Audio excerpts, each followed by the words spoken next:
I've got so much content written out for you, Internet. So much.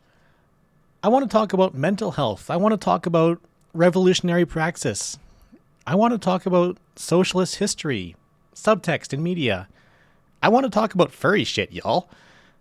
But people keep doing stupid things in my country, and I have to talk about that instead. For those who aren't aware, there's a protest going on in Ottawa right now. It started in Western Canada, but at the time of writing this, it's gone from a few dozen owner-operator truckers to an outright occupation of the capital city of Canada, complete with areas of the city being blocked off, violence enacted by its participants, and anti-racist events cancelled out of fear because, yeah, those jackasses are waving around swastikas. Why are they waving around swastikas? Well, for freedom, of course. What else? They want to not be forced to get the COVID-19 vaccination. You know, the same thing Hitler wanted. Yeah, you know exactly where this is going. You've seen it time and time again in the last couple decades, and it's baffling that people still think that this bullshit is all about freedom, justice, or anything remotely worthwhile. But people do. And now those people are going to feel empowered to talk to you about it because now, instead of having to find a way to say, I think Jews rule the world, they can say, I support Canadian truckers. And now is the time when the fash comes out of the woodwork to fool other people into thinking that they're not completely horrible human beings. So what do? You get information to counteract the misinformation. Arguing with these people is important, especially those that haven't made up their minds yet. Don't let this shit go unchallenged because Freedom Convoy 2022 is a fascist rally, and was from the very beginning. Those aren't my words, by the way. Evan Balgord, Executive Director of the Canadian Anti-Hate Network, says, quote, "We're saying that this is a far-right convoy because, from day one, the organizers themselves are part of the far-right movement. This isn't a few bad apples. Every single group we monitor is involved in leading or participating in this convoy. What is actually lost are the concerns of the actual truckers." And who are these groups? Well, I couldn't find all the details, but try the Soldiers of Odin, for starters. The Soldiers of Odin is a vigilante group that made headlines some years back, and it kind of got the same treatment as Freedom Convoy. It was about safety and justice, not racism. And that fooled a lot of people. Oh, they're cleaning up parks, they're helping their community.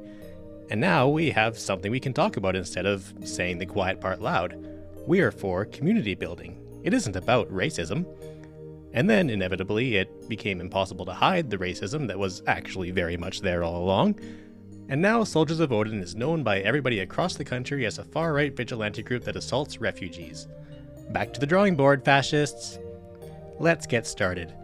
Jason LaFauci, an organizer who is in no way, shape, or form a trucker, but who is in fact a candidate for Canada's federal fringe far-right party, is also associated with the Soldiers of Odin. He himself has stated that the convoy is not about vaccines anymore, but rather, this is about Canada, this is about our rights and how our government's been manipulating the population and oppressing us all the time.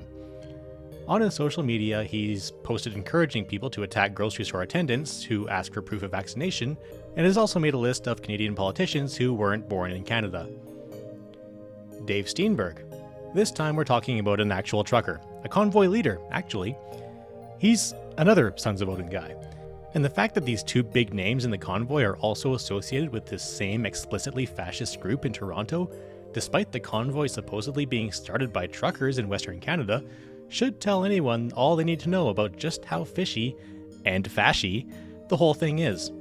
But hey, let's keep going. Brian Brace thinks that unvaccinated people should be a protected group, comparing them to women as well as racial and sexual minorities, in the same breath that he says he's a patriot. Now, apart from being a pretty obvious dog whistle, it's not the worst thing by far in this list of names, but I wanted to bring up this bozo because these people have such a bizarre level of cognitive dissonance wherein, on one hand, they parade around this word that literally means they love their country and wish to serve it, while on the other, they're afraid to get a shot, whose entire purpose is to protect not only yourself, but your fellow Canadians. So which is it? Do you love your country? Or do you only love yourself and you think your own stupid little baseless insecurities take precedent over your nation? If you're a patriot, does that mean you prefer to listen to Russian trolls trying explicitly to destabilize your country rather than your own elected representatives? Think about that for a moment. And, while we're thinking, think about the logistics of all of this. We just went through a whole pandemic in which our lives were collectively ruined explicitly by capitalist exploitation. Did we get on a general strike? No. Did we seize the means of production? Did we even, wave banners in front of Parliament? No. We couldn't organize. We were too personally strained. And yet, these fascists have this massive city-ending demonstration going on, apparently living just fine, not losing their jobs, not starving, not seeing any consequences whatsoever. So either we're just a bunch of big ol' wimps and should have done something ages ago, or the Convoy GoFundMe isn't their only source of organized financial support. The very notion that a population of 12,000, that, by the way, is how many unvaccinated cross-border truckers there are in Canada, can trigger a movement like this, alone, is very much a red flag that there's something more going on here. And speaking of which, let's talk about Tamara Lich. She's the one you actually hear about, the person who started the GoFundMe. Lich is known as a frontrunner of the Wexit movement. Wexit is a far-right separatist movement in the prairie provinces of Canada, primarily in Alberta, Saskatchewan, and parts of Manitoba. She's also known for spreading conspiracy theories about the Muslim Brotherhood operating in Canada. These days, she's been a board secretary for the Maverick Party in Alberta, which is a fringe, far-right party that spearheads and helps legitimize the Wexit movement. Now, Lich's GoFundMe has, incidentally, as of today, also been outright cancelled, and refunds are being issued to pledgers because of the rampant violence in the rally, as well as the continued failure of Lich to indicate exactly where these funds are going. By the fact that GoFundMe said that pledged funds may alternatively be given to charitable organizations, it seems to me that she never did state exactly which veterans charity the excess funds would be going towards. Moving along. Pat King, arguably the primary dude who's organized the whole thing, was also one of the organizers of the Yellow Vest movement in Canada, which was an anti-globalist protest. Their words, not mine. For those confused, anti-globalist is generally code for get the Jews out of the system. A lot of anti-immigrant signs being waved, a lot of social media accounts being banned for being racist pieces of shit. It was a whole thing. And yeah, he's this guy. The one you might have seen barking and swearing at his viewers throughout this whole convoy thing. Needless to say, no one with any media pull at all who supports this convoy acknowledges his existence.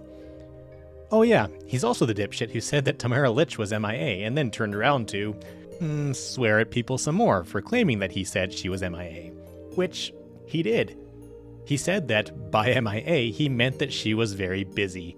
Which isn't what MIA means, you absolute Neanderthal. He also previously said that the only way this is going to be solved is with bullets, is a vocal supporter of the Great Replacement myth, is a climate change denier, is a shameless transphobe. He's just that guy.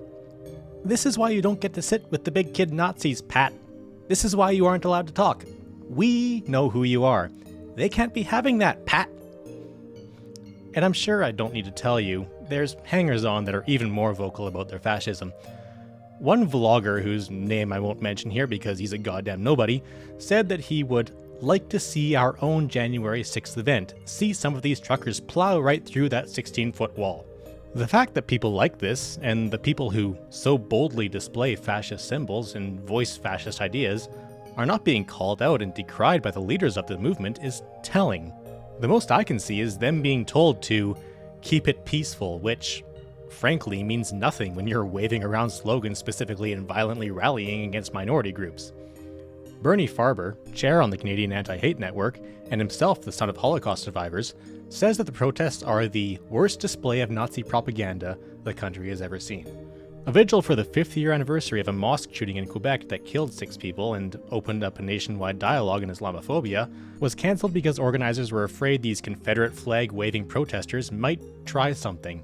And given the threats that even just city news journalists have faced, I don't blame them. For people who are supposedly about freedom, they're very quick to literally attack people who exercise their freedoms in ways they don't like. But what story about Nazi fuckbags would be complete without... yes, the Donald. Donald Trump has given his vocal support to Freedom Convoy 2022 and is now suddenly calling Justin Trudeau a far-left nut. As we know, this is a tactic typical of the far right to make their own positions seem moderate. We're not the radicals, they are. And for those right-wingers and apologists going, hang on, don't the left do the same thing? No, we don't. We call a spade a spade. If you're a fascist, you're a fascist. And if you're a communist, you're a communist. I'm a communist.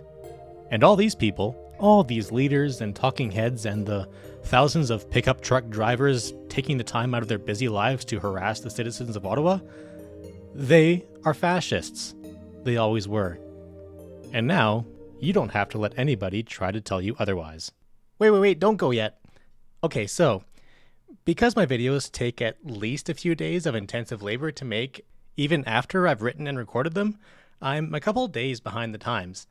So as an update, the Ottawa Police Service has finally been told to do something about the convoy, and so have arrested a bunch of counter-protesters for things like throwing dog shit, while doing very little at all about the bastards who are actually assaulting people and occupying the capital of a nation. As ever, in short, the police are worse than useless. So it's up to our brave counter-protesters to take back their city from fascist subversives. If you're in the area, please go out and support them. If you aren't, reach out on social media and ask how you can best support them from your home. And as always, keep talking about this stuff. And, if you're still watching, I assume you enjoyed this video. You can support me by liking and subscribing, and you can support the magnificent creator of this fan art at the Twitter handle ScribbleSock. Bye now.